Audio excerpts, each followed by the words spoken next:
ভারতের পররাষ্ট্রনীতির ব্যর্থতার জেরেই দূতাবাসে হামলা বলছেন বিশ্লেষকরা। আন্তর্জাতিক মহলে অভিযোগ দেওয়ার পরামর্শ। ভারতের পররাষ্ট্রনীতি পুরো পাগল হয়ে গেছে এবং তারা কি করবে না করবে কিছুই বুঝে উঠতে পারছে না। সার্বভৌমত্ব ও অখণ্ডতার প্রশ্নে ভারতকে এক চুলো ছাড় নয় হুঁশিয়ারি। বৈষম্য বিরোধী ছাত্রদের সব গোপন চুক্তি প্রকাশের আহ্বান। যেই অসম চুক্তিগুলো হয়েছে, গোপন চুক্তিগুলো হয়েছে, সেটি যেন প্রকাশ করা হয়।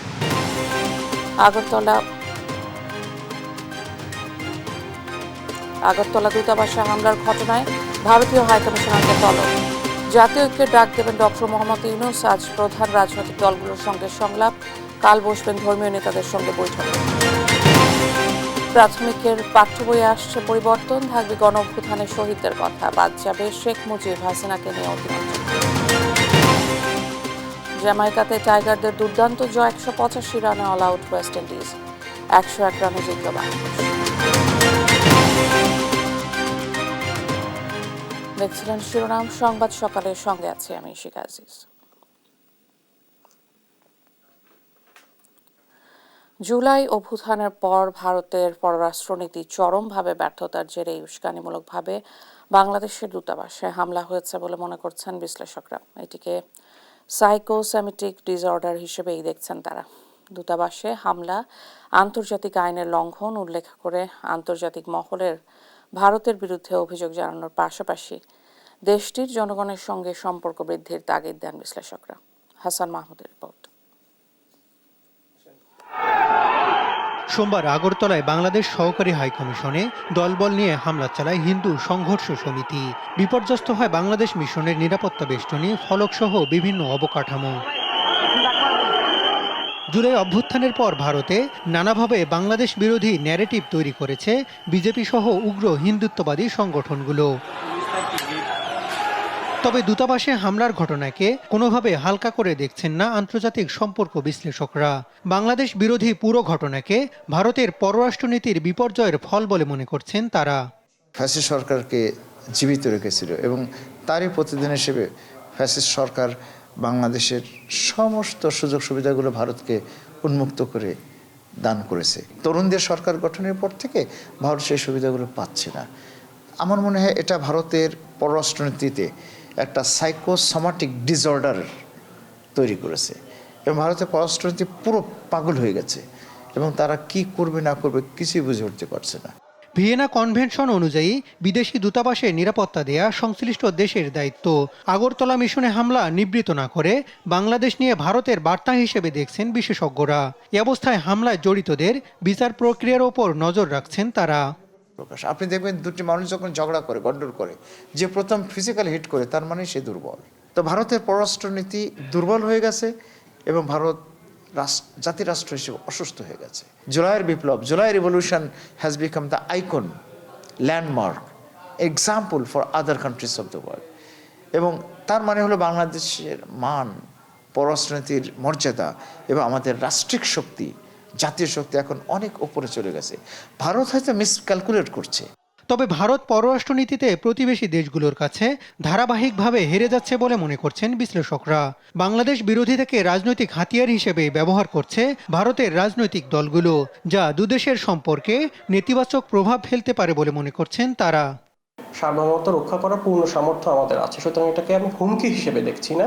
কিন্তু এই বিষয়টা সতর্কতার সাথে আমাদের নজর রাখতে হবে যে ভারতে বাংলাদেশ বিরোধিতা রাজনৈতিক হাতিয়ার হিসেবে কোন পর্যায়ে যাচ্ছে। গত জুলাই আগস্টে যে বাংলাদেশে পরিবর্তনটা এসছে, সেই পরিবর্তনটাকে অনুধাবন করতে হবে ভারতের, এবং পরিবর্তনকে অনুধাবন করে একপেশে দৃষ্টিভঙ্গি থেকে বের হয়ে যেতে হবে।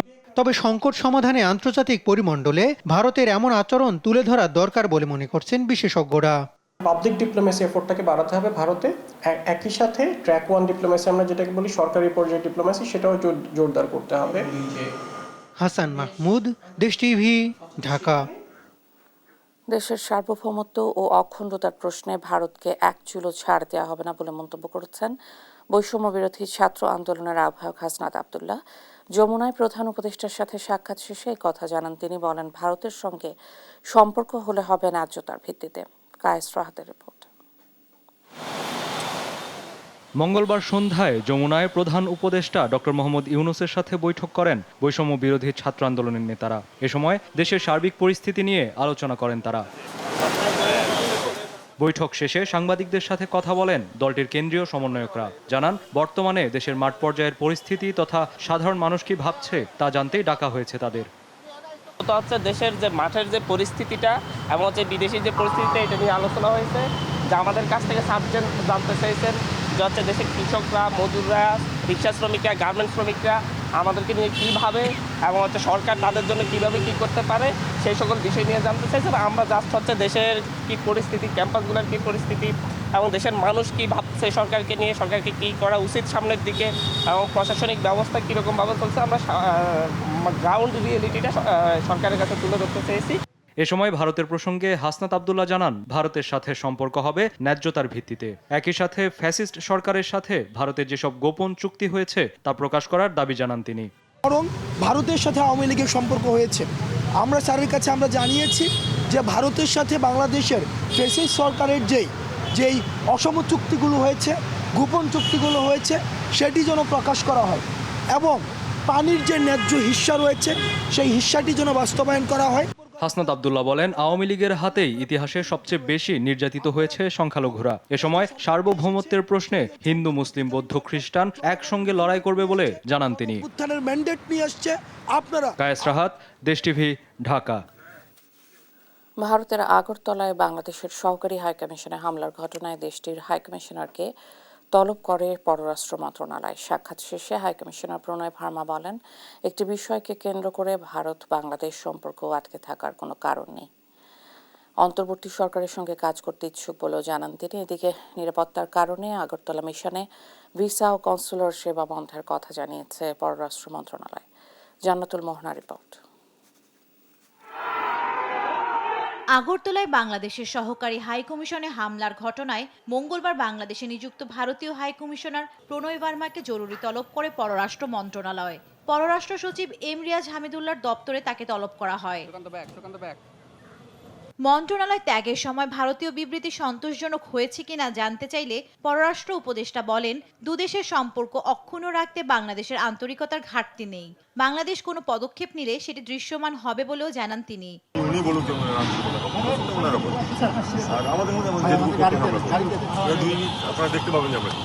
বৈঠক শেষে ভারতীয় হাইকমিশনার জানান, ভারত বাংলাদেশের সম্পর্ক বহুমাত্রিক। একটি বিষয়কে কেন্দ্র করে দুই দেশের সম্পর্ক আটকে থাকার কোনো কারণ নেই। We have such wide-ranging relationship, multifaceted relationship, and as I've said, you cannot reduce it to one issue or one agenda. We are working across so many issues, and we really want to build a positive, stable, constructive relationship moving forward. There's so many things we are doing. There are so many interdependencies we have, and we want to build on those interdependencies to mutual benefit. তিনি আরো বলেন, শান্তি, নিরাপত্তা এবং উন্নয়নের স্বার্থে অন্তর্বর্তী সরকারের সাথে কাজ করতে ইচ্ছুক Bharat. Our cooperation benefits our two peoples. The number of positive developments that have taken place in our relationship in the last few months, whether it is trade, it is power transmission, supply of essential commodities, we have maintained a lot of positive momentum in the relationship. We are willing to engage with the interim government of Bangladesh, and we remain interested in working with the government of Bangladesh to fulfill our shared aspirations for peace, security and development. এছাড়া ভারত বাংলাদেশের বন্ধুত্বপূর্ণ সম্পর্ক বজায় থাকবে বলেও জানান ভারতীয় এই কূটনীতিক। জান্নাতুল মোহনা, দেশ টিভি, ঢাকা।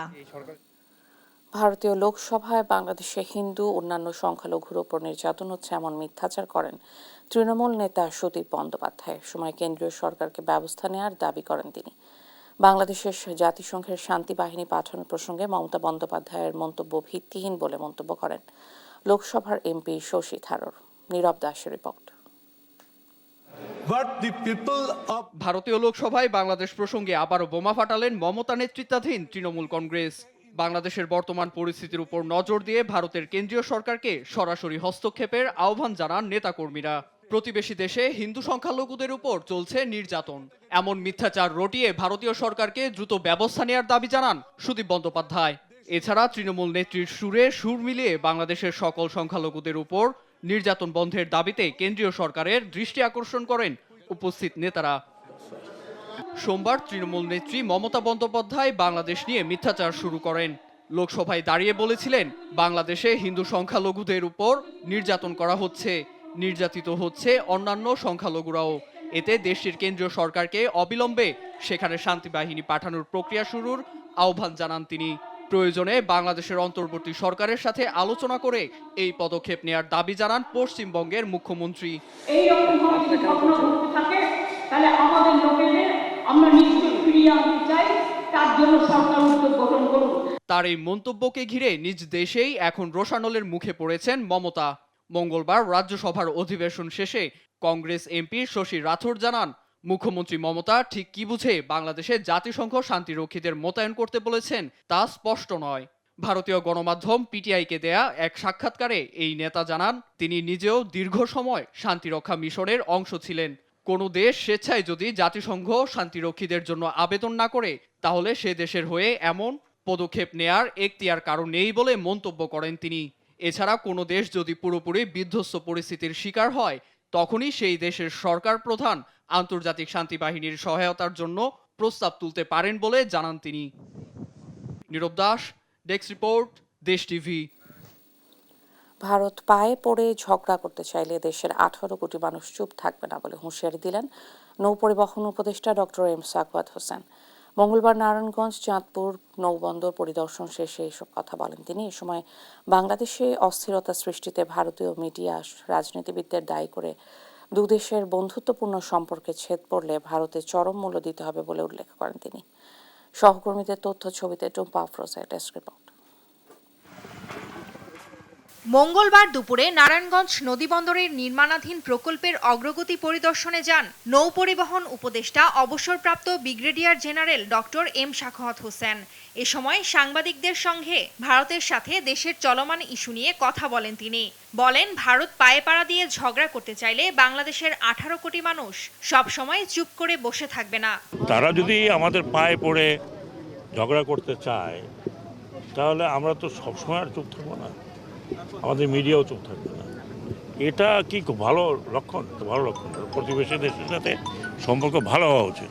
এ সময় ভারতীয় কিছু মিডিয়া ও রাজনীতিবিদ এ অস্থিরতা সৃষ্টির পেছনে দায়ী উল্লেখ করে তিনি বলেন, ভারতের সঙ্গে বন্ধুত্বপূর্ণ সম্পর্ক নষ্ট হলে তার কড়া মূল্য গুনতে হবে ভারতকে। এগুলো মিডিয়া আছে, কিছু পলিটিক্যাল পার্টি আছে যারা ইলেকশন করবে, তারা মনে করে এগুলো করে তারা ভোট টোট পাবে, হয়তো তাদের ব্যাপার। কিন্তু আমি আশা করি এবং মনে করি যে ভারতের সাথে আমাদের যে রিলেশন আছে সেইটা যদি নষ্ট হয় তাহলে ভারতের ক্ষতি হবে। পরে দেশের অর্থনীতির অন্যতম চালিকা শক্তি গার্মেন্টস বন্ধে বড় ধরনের ষড়যন্ত্র হয়েছে দাবি করে বলেন, এতে শ্রমিকরা জড়িত নয়, বরং একটি বড় মহলের অপতৎপরতাই দায়ী। এই গার্মেন্টস বন্ধ করার পিছনে বড় ধরনের ষড়যন্ত্র আছে। হ্যাঁ, এটা শুধু শ্রমিককে দোষ দিলে হবে না। এইটা কী ধরনের ষড়যন্ত্র আছে সেটা তো আমরা মোটামুটি টের পাচ্ছি। এর আগে সকালে চাঁদপুরের নির্মিতব্য আধুনিক নৌপরিবহন পরিদর্শনে যান তিনি। এ সময় পায়ে পড়ে বিরোধে জড়ালে দেশের মানুষ কোনোদিনও ভারতমুখী হবে না বলে মন্তব্য করেন তিনি। আমরা আমাদের প্রতিবেশীদের সাথে শান্তিতে থাকতে চাই, কিন্তু ওনারা যদি পায়ে পড়ে ঝগড়া করেন তাহলে বাংলাদেশের লোক তো আর কোনোদিন ওই দেশমুখী হবে না। প্রতিবেশীদের সাথে শান্তিপূর্ণ সম্পর্ক চায় বাংলাদেশ, তবে এভাবে উদ্দেশ্য প্রণোদিতভাবে দেশকে অস্থির করার চেষ্টা করলে ভারতও স্বস্তিতে থাকবে না বলে সতর্ক করেন তিনি। যদি বাংলাদেশকে এইভাবে হেনস্থা করতে থাকে, মনে রাখবেন এটা 18 কোটি লোকের দেশ। এটা অন্য ছোটখাটো দেশ আপনাদের আশেপাশে যা আছে তা নয়। টুম্পা আফরোজ, নিউজ ডেস্ক, দেশ টিভি। থাকতে চাই কারণ সংখ্যালঘু নির্যাতনের জন্য জাতিসংঘ শান্তিরক্ষা মিশন দরকার হলে সবার আগে ভারতের প্রয়োজন বলে মন্তব্য করেছেন বিএনপির স্থায়ী কমিটির সদস্য ইকবাল হাসান মাহমুদ টুকু। বলেছেন, বাংলাদেশের অন্তর্বর্তী সরকার জনগণের সঙ্গে সম্পর্ক না গড়ে উল্টো পথে হাঁটছে ভারত। দেশটির গণমাধ্যম রাষ্ট্রীয় পৃষ্ঠপোষকতায় বাংলাদেশের বিরুদ্ধে অপপ্রচার চালাচ্ছে বলে অভিযোগ করেন দলটির সিনিয়র যুগ্ম মহাসচিব রুহুল কবির রিজভী। সাইফুল রিপনের প্রতিবেদন। ভারতের আগরতলায় বাংলাদেশের সহকারী হাই কমিশনে হামলা ও ভারতীয় গণমাধ্যমে বাংলাদেশের সংখ্যালঘু সম্প্রদায়ের ওপর নির্যাতন চলছে এমন মিথ্যা অপপ্রচারের প্রতিবাদে মঙ্গলবার নয়াপল্টনে দলের কেন্দ্রীয় কার্যালয়ের সামনে বিক্ষোভ মিছিল করে বিএনপি নেতাকর্মীরা। মিছিলে অংশ নেয়া নেতারা বলেন, পতিত ফ্যাসিস্ট আওয়ামী লীগের পতনের পর থেকে আবার তাদের পুতুল সরকার হিসেবে পুনর্বাসন করার ভারতীয় অপচেষ্টা ঐক্যবদ্ধভাবে রুখে দেবে দেশের জনগণ।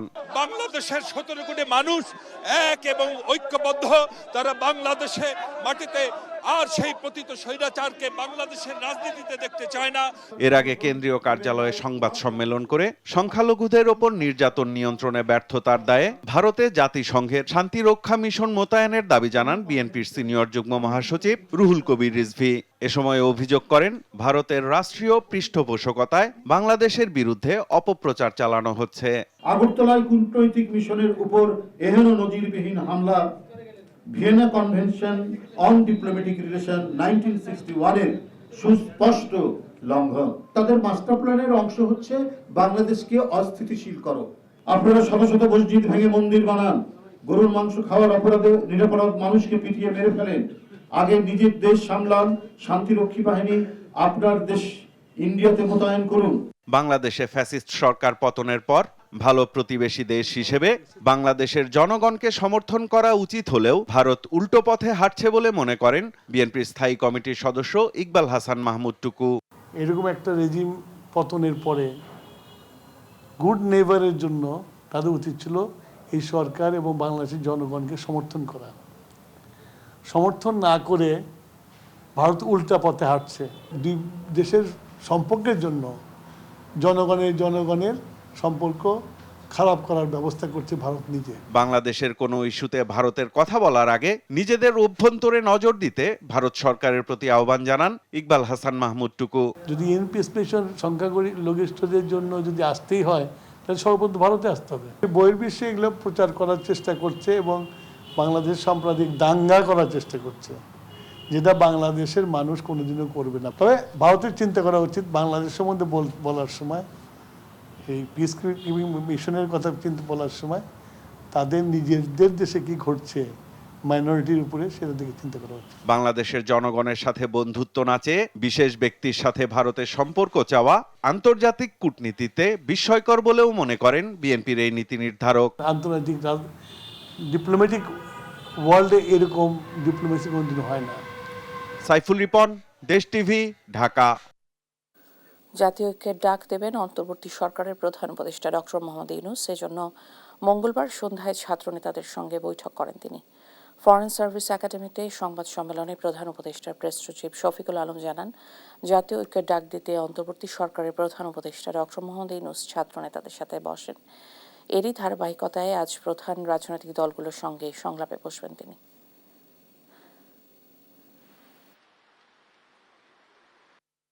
উনি বাংলাদেশের সমস্ত পার্টির সাথে, মেজর পার্টিগুলোর সাথে যারা সবাইকে উনি ইনভাইট করেছেন, একটা ডায়ালগ হবে আর কি, তাদের সাথে কথা হবে এটা। এবং পরের দিন যে উনি রিলিজিয়াস যারা গ্রুপ আছেন তাদেরকে উনি একটা ডায়ালগে আহ্বান করেছেন, তাদের সাথে উনি বসবেন।